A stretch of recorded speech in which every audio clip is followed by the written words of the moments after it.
In this session, we would talk about understanding the various popular movements in India. Now, these popular movements originated from various segments of the society, mainly the Dalits, the students, the farmers, and women were the major groups that were involved with it. So, all these people, they believe that there were certain things that were not proper in the society and there is a change that is required. So let's talk about one of such movements which was related to environment, and this was the Chipko movement. Now the Chipko movement basically started in the region of Uttarakhand, and the people initially, they did not allow people to do agriculture or tree basically allow people to plant trees in those areas, but later gave permission to one of the sports company to establish. As a result, local people got a lot of agitation and they refused. The local people started to protect the environment, stating this is their property and there should not be any kind of foreign permissions that should be allowed on their land. Later on, there were issues which were similar to this popular movement, and these were related to, be it a cause for anti alcoholism, be it a cause for economic upliftment, benefit of farmers, benefit of fishermen. So there were various movements and protests that started. Some of those were party based movements which were motivated by the parties, and there were formation of parties based on certain criteria.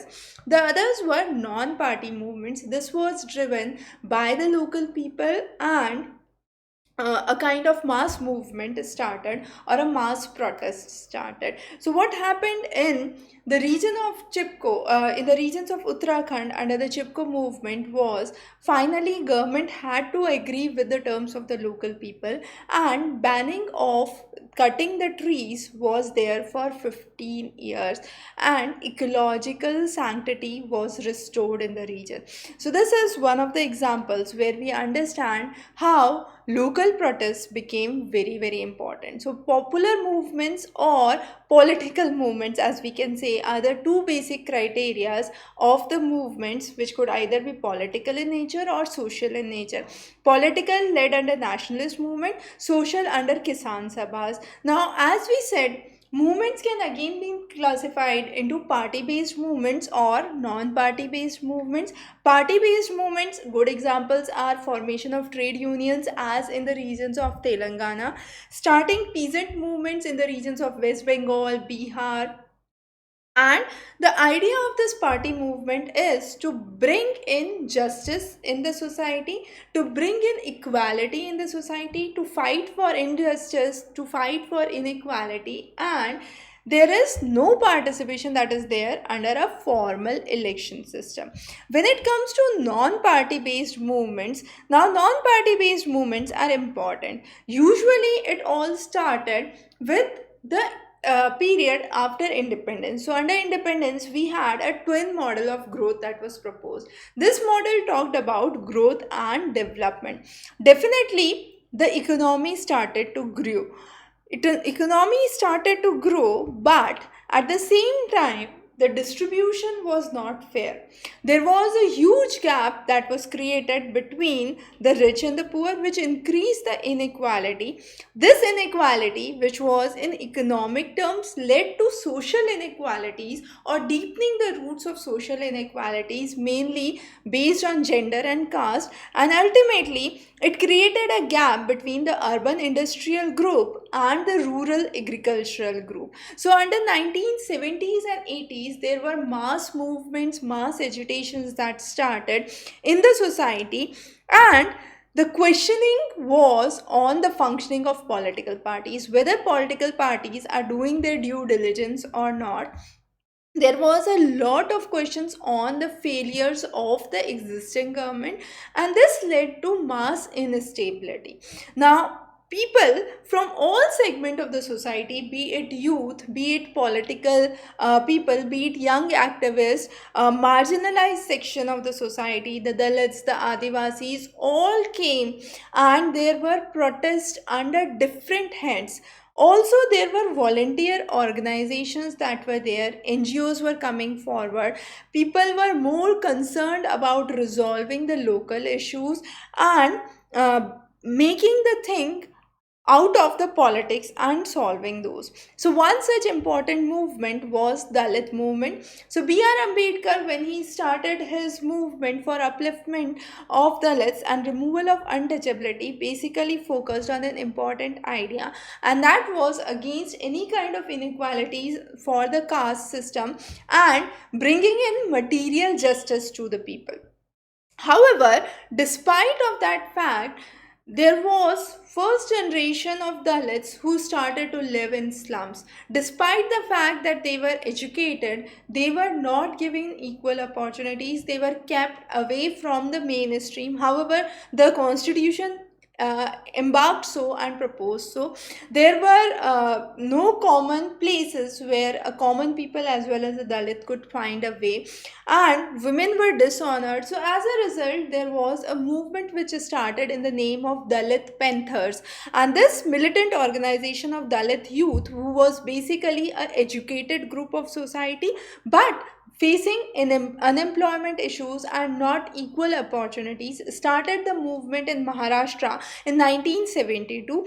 And ultimately, what happened was there was a kind of equality that was restored by bringing in mass actions that were there to by bringing in amendments in the court of law, and also organizations like backward and minority communities employment federation took over the space, and they started to provide employment to the backward and the minority community.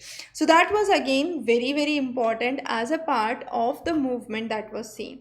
The next was in the court of law. What happened was the government passed the idea to curb the Atrocities Act in 1989, and this was mainly in favor of the people who started the movement for the upliftment.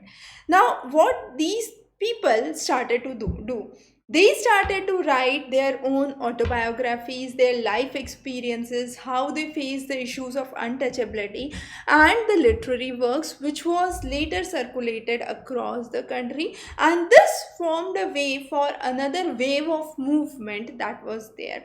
And finally, government had to bring in a curb to the extreme punishments, to bring in kind of extreme punishments if any kind of atrocities are seen on the segment which is either backward or minority.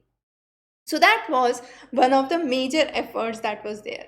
The next important study that we would understand is the Bhartiya Kisan Union.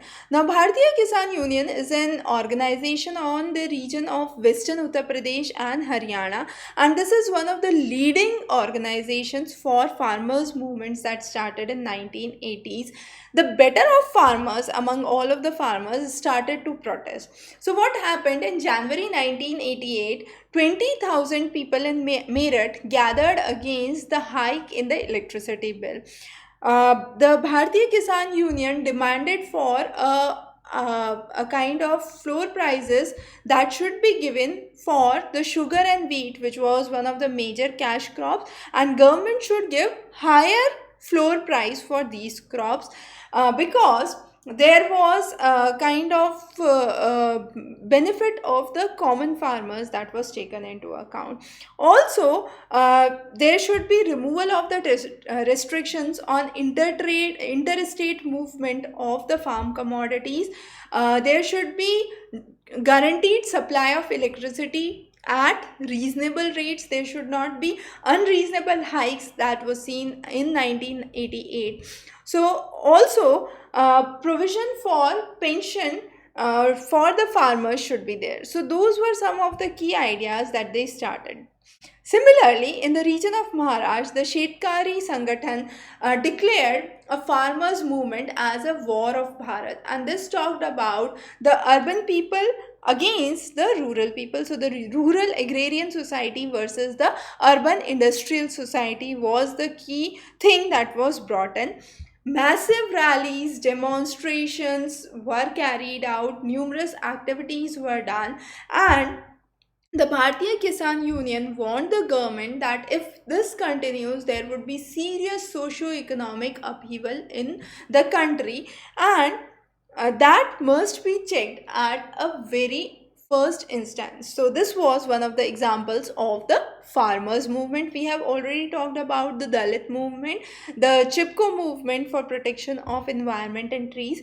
The next is the fishermen's movement. Now, fishermen's movement was interesting. The fishermen's, what happened was there was a National Fishermen Forum formed in 1991, and in 2002, government basically issued a license to the foreign trawlers. Now, as immediately the license to the foreign trawlers were issued, the local fishermen dealt severely, and therefore they were affected badly. So a mass movement, a mass campaign started.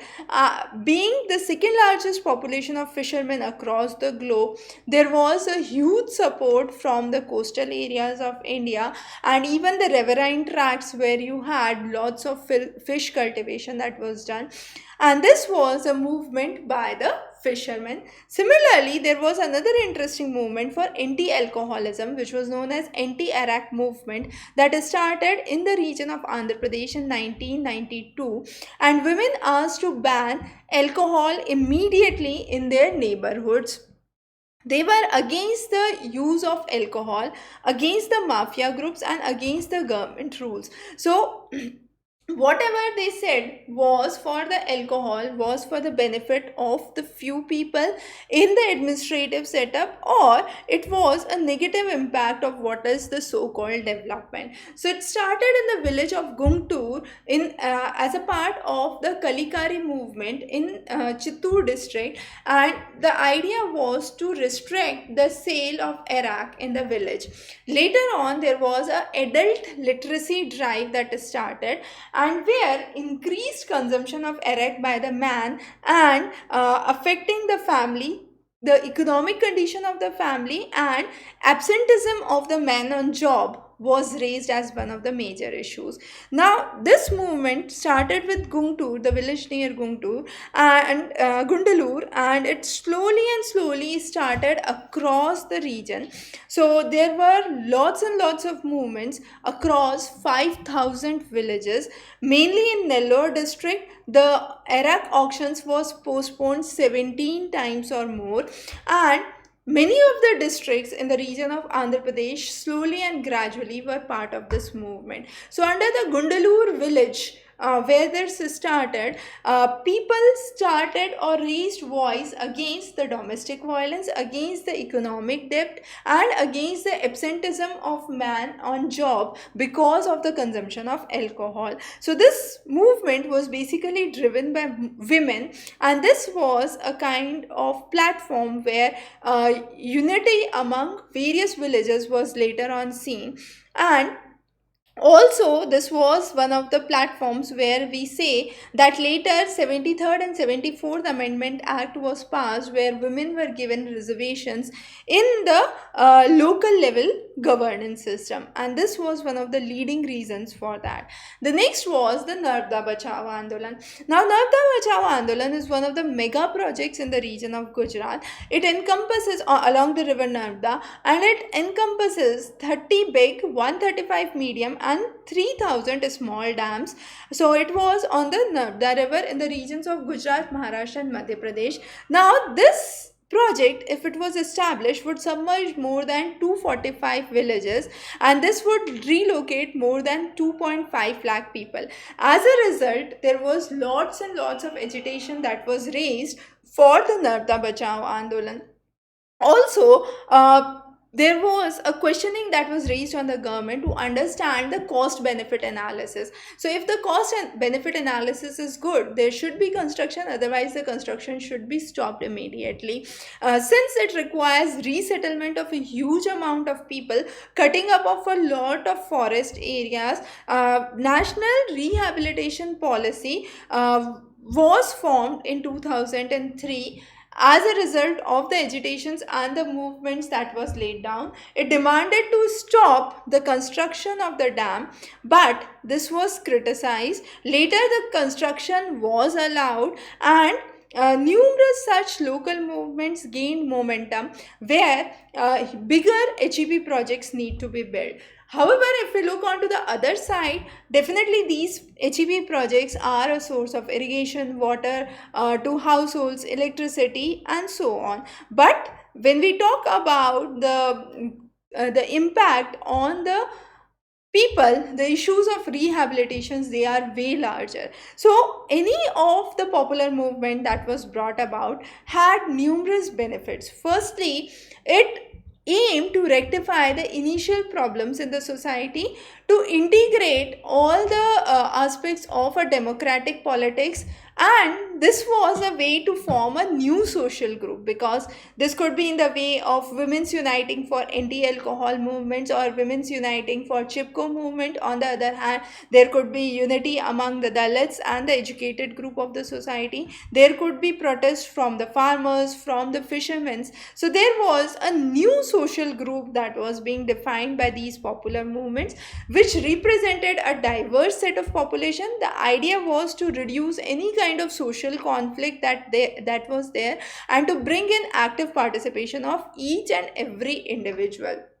So these movements are not only about collective assertions, but they are also about mass protests, rallies that were there. And this is a slow and gradual process where people with similar thoughts, similar ideas unite together. They demand for something, and they ask government to meet up to their expectations. And unless that is achieved, they keep on striving, keep on moving towards attaining that. So that is one of the major ideas and benefits that we derive from these kind of popular movements. However, these movements come along with their own disadvantage. One of the major disadvantage is that whenever there are strikes, lockouts, rallies, it disrupts the normal functioning of the system, and it destabilizes the routine. Also, who are worst affected? So it's the poor, marginalized, and the economically disadvantaged group of people who are worst affected by these popular movements. They are the ones who raise their voice at first, but they are again the ones who are worst affected by any of these popular movements. So those are some of the advantages and disadvantages that we understand under popular movements. Now coming on to another interesting study, and that is how Right to Information Act was released. So there was a movement that started in 1990, and this was the Mazdoor Kisan Shakti Sanghatana in the state of Rajasthan. What happened was, in the Bhim Tehsil, which is one of the very backward areas of Rajasthan, villagers asserted that where their money is being spent should be explained to them. So they should be given the copies of the bill, because it was explained that this money is going for construction of schools, small dams, dispensaries, community centers in the village. But people said that they can see none of those. In papers, everything is complete, but in real life, we cannot see anything around us. So as a result, there was a demand to ask for the bills and the copies of the expenses that was made on behalf of the government. And this was the basis where Right to Information Act started. In 1994-1996, numerous Jan Sunwais or public hearings were addressed, and National Council for People's Right to Information in Delhi started to raise a national campaign, and this focused on consumer education and consumer awakening, where the idea was a consumer can ask for the right to information. And finally, the RTI bill was tabled in 2004 and got the presidential accent in the presidential ascent in 2005. So from 2004, where it was stable, to 2005, it was finally an act, and therefore RTI, Right to Information Act, became one of the major bases under most of the popular movements and reforms that took place. So a quick summary again: under this lecture we have talked about the major popular movements, mainly from the farmers, the Dalits, the women, and the students. Anti-Arrack movement, which was for alcohol. Chipko movement, which was for conservation of their natural resources. Sardar Sarovar Dam, another idea where rehabilitation was one of the major focuses. Movement started by Dalit Panthers. Kisan, the Bhartiya Kisan Union, the BKU movement for the farmers, where interstate movement of agricultural produce and reasonable rate of electricity rates was defined as one of the key aspects. So those, and fishermen movements was again important. So those are some of the key movements that we have talked about, and these were the movements which was brought about by local people, by economically and socially disadvantaged group of people. And as we saw in the disadvantages, those were the worst segment that were affected. We would be bringing many more interesting lectures under NCERT, so stay tuned and do let us know if you have any doubts or concerns. Feel free to post those in the comment section, and we'll be more than happy to resolve your queries. Have a wonderful day ahead.